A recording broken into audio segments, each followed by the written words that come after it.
Здравейте, приятели! Сега ще правим кафе. Не знам защо снимам как правя кафе, ама просто няма какво друго. Ще оставя ето тук така камерата.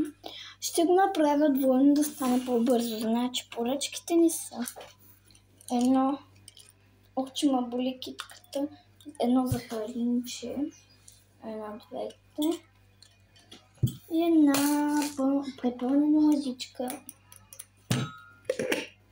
сухо мляко. Ето толкова. Даже повече.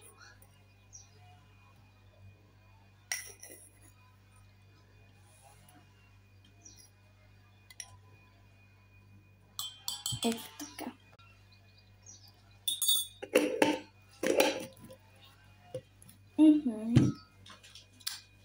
Така. Аз първо трябва да включа машинката на машината.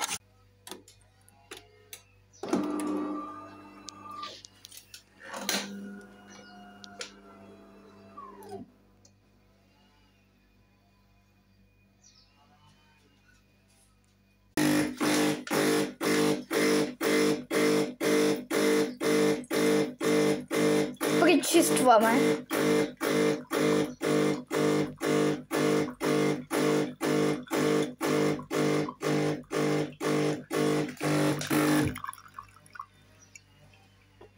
Не знам защо е толкова оранжево на камерата, но не е така.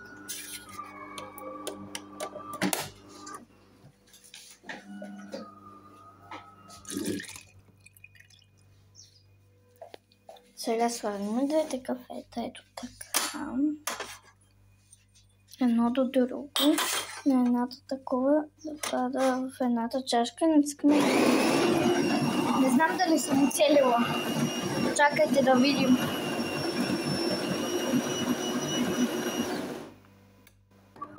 Ще спра, когато е готово, ще се върна. Оцелила съм.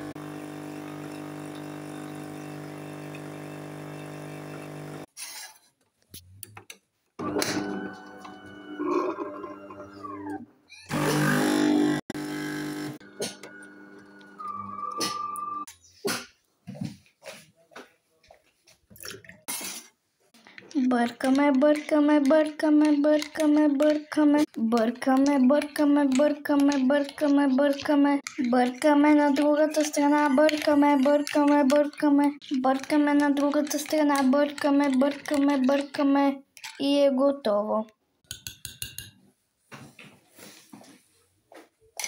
Чао!